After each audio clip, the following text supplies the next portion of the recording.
Hello student, welcome to सरल अध्ययन। मैं अशोक फोगाट। आज इस वीडियो में हम बात करने वाले हैं आपका बहुत important chapter business study 12th class के लिए ऑर्गेनाइजिंग। इस चैप्टर में बच्चों बात करेंगे इसका डेफिनेशन, कंसेप्ट क्या है, स्टेप्स क्या हैं ऑर्गेनाइजेशन के और इंपॉर्टेंस क्या है ऑर्गेनाइजिंग। चलिए बात करते हैं डेफिनेशन की।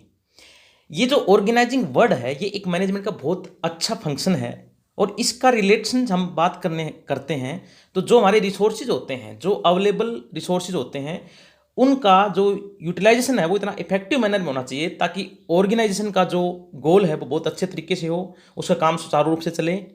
तभी हम इसकी डेफिनेशन में पढ़ पाएंगे। पहले डेफिनेशन देखते हैं। To organizing a business is to provide it with everything useful to its functioning, for example raw materials, machines and tools, capital and personal. Sir मतलब भाई किसी व्यवसाय को अगर संगठित करने का हम बात करते हैं तो उसका यह मतलब है कि वो उस हर चीज़ को उपलब्ध कराता है जो उसकी जो स्ट्रक्चर है, कार्य प्रणाली है, उसके लिए उपयोगी हो। जैसे कच्चा माल कितना चाहिए, कितनी मशीन चाहिए, कितने हमारे इक्विपमेंट चाहिए, कितने कैपिटल चाहिए, कितने कर्मचारी चाहिए। तो ये सारी बातों का एक तरह से रिलेशन क्रिएट करता है ऑर्गेनाइजिंग। और ये डेफिनेशन हमारे हेनरी फ्यूल ने दी थी जो चैप्टर नंबर 2 में आप पढ़ चुके हैं, प्रिंसिपल ऑफ मैनेजमेंट में। एक दूसरी डेफिनेशन भी अच्छी है। In its broadcast sense, organization refers to the relationship between various factors present in a given endeavor या enterprise। जो भी आपका एक ये व्यापक रूप में अगर हम इसकी बात करें तो किसी संस्था में जो भी आपके विद्यमान तत्व हैं उनका रिलेशन क्रिएट करना, ये हमारे विलियम स्पीगल ने डेफिनेशन दी थी। अब इसका कंसेप्ट क्या है?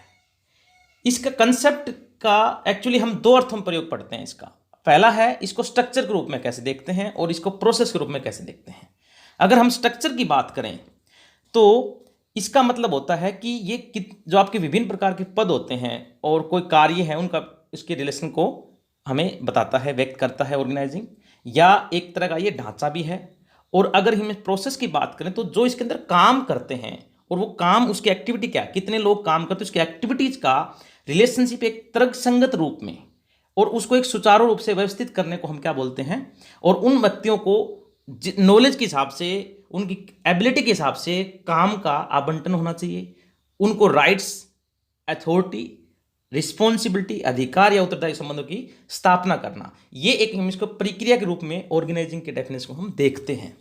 ये थे बच्चों आपके कंसेप्ट और इसका नेचर। एक तरह से हम ये बोल सकते हैं कि आपके जो संस्था में जितनी भी आपके संसाधन हैं, आपके रिसोर्सेज हैं, उसका अगर हम इफेक्टिव मैनर में यूज करें तो उसका जो रिलेशन है उसका एक लिए एक ढांचा तैयार करते हैं, एक स्ट्रक्चर तैयार करते हैं।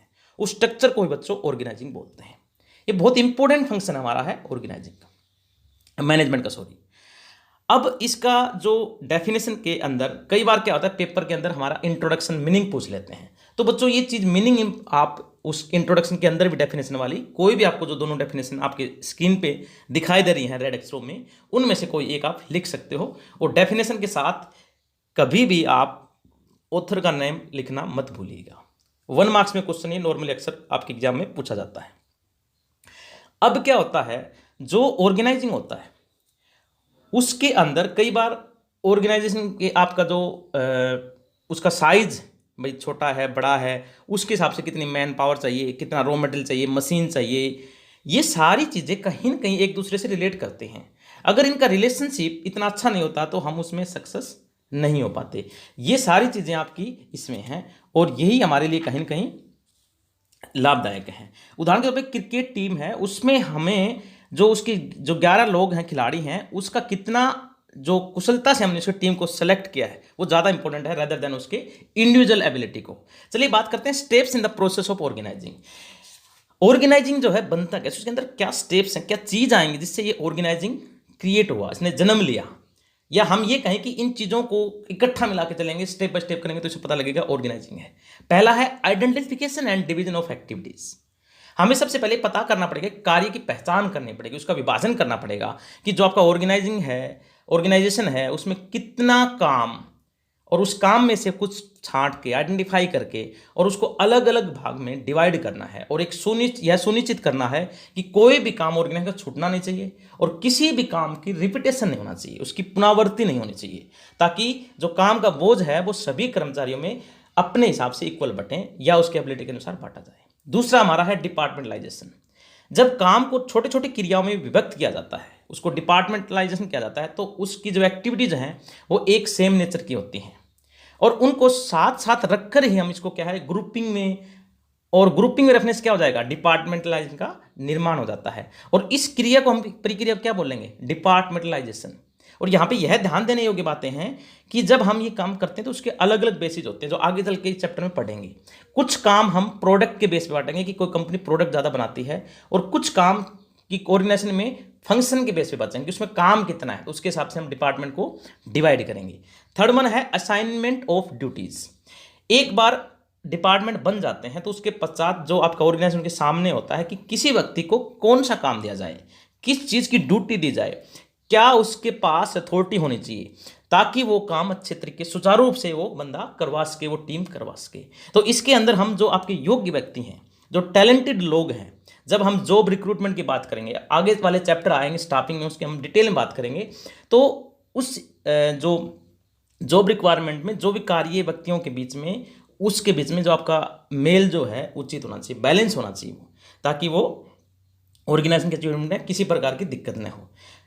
जो आपके राइट्स, जो आपकी जो अथॉरिटी दी जाएगी और रिस्पॉन्सिबिलिटी, उसको अलग अलग क्लियरिटी डिफाइन होना चाहिए कि ये इस बंदे का काम अथॉरिटी का है और ये बंदा इन लोगों से काम कराएगा, तो ये इन बंदों की रिस्पॉन्सिबिलिटी से काम करेंगे ताकि आउटपुट में दिक्कत न आए। उसके बाद बात करते हैं इस्टेब्लिशिंग रिपोर्टिंग रिलेशनशिप। हर व्यक्ति को स्पष्ट होना चाहिए कि वह अपने कार्य के प्रति कितना उत्तरदायी है, कितना अकाउंटेबल है, जवाबदेही है। आगे जाके बात करेंगे हम इस बारे में। इससे विभिन्न जो आपके पद हैं उनकी एक संरचना का निर्माण होता है, जिसमें हम टॉप लेवल से लेके लोअर लेवल तक सभी प्रकार के जो आपके मैनेजमेंट है या मैनेजर हैं, उसके चेन ऑफ कमांड में हम कहीं ना कहीं व्यवस्थित हो जाते हैं। इसका मतलब ये हुआ कि एक श्रृंखला में निर्देश आपका टॉप लेवल से आपका लोअर लेवल तक चलता है और उसके अंदर अथॉरिटी से लेकर रिस्पॉन्सिबिलिटी और अकाउंटेबिलिटी तक वो कहीं ना कहीं ले जाते हैं। और जैसे फॉर एग्जांपल मैंने आपको काम दिया बच्चों होमवर्क करना आपको, तो आप क्या करेंगे, आपकी रिस्पॉन्सिबिलिटी है, मेरी अथॉरिटी है, और उसके बाद जो होमवर्क का आउटपुट आएगा, कितने बच्चों ने कितना होमवर्क किया, और कभी भी अकाउंटेबिलिटी को असाइन हम उसको डेलीगेट नहीं कर सकते, दूसरे लोगों को नहीं बांट सकते। एक व्यक्ति का होमवर्क एक स्टूडेंट ही करेगा, दूसरे स्टूडेंट का दूसरा ही करेगा, सबको अपना अपना होमवर्क करना है। तो मैंने होमवर्क देने का मेरे पास राइट है, इसको अथॉरिटी बोलेंगे। आप होमवर्क करोगे, इसको रिस्पॉन्सिबिलिटी बोलेंगे, और आप होमवर्क करके मुझे वापस दिखाओगे, उसको हम अकाउंटेबिलिटी बोलेंगे। आगे चलकर इस चैप्टर में हम इस चीज़ तीनों कंसेप्ट का भी डिटेल में बात करेंगे, जो आपका पार्ट सेकंड नेक्स्ट वीडियो में बात करेंगे। तो ये जो 4 पॉइंट मैंने बताए हैं, जो आपकी स्क्रीन पे दिखाई दे रहे हैं बच्चों आपको, ये स्टेप्स हैं in the process of organizing. तो ये स्टेप्स हैं, एग्जाम के अंदर ये काफ़ी इंपॉर्टेंट हैं, कई बार इनके बारे में केस स्टडी भी आती है, तो इनको बड़े ध्यान से बच्चों नोट डाउन करना है और आपको याद करना है। इसके बाद करते हैं इसका इंपॉर्टेंस क्या है, लोग इसको इतना पसंद क्यों करते हैं, इसका रोल क्या है, ऑर्गेनाइजिंग का महत्व क्या है। कई बार question role of organising, importance, ये सारी बातों में आ जाता है। सबसे पहले तो बच्चों इसका बेनिफिट है, बेनिफिट ऑफ स्पेशलाइजेशन। स्पेशलाइजेशन बन जाएगा, जो आप कार्य डिवाइड करते हो ऑर्गेनाइजिंग के अंदर, तो जो आपकी योग्यता है, हम ट्रेनिंग देते हैं, उसकी एबिलिटी है, उसकी आवश्यकता अनुसार हम डिपार्टमेंट बांटते हैं, तो उसके अंदर बंदा वो बिल्कुल एक्सपर्ट हो जाएगा। इसीलिए इसमें बेनिफिट ऑफ स्पेशलाइजेशन का मिलता ही है बेनिफिट। दूसरा है क्लैरिटी इन वर्किंग रिलेशंस।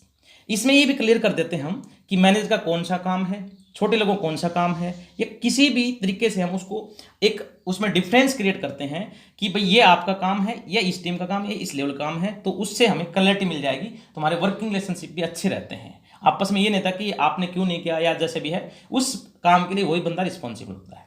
और जब ये काम होता है तो आगे जो हम देखते हैं ऑप्टिमम यूटिलाइजेशन ऑफ रिसोर्सेज।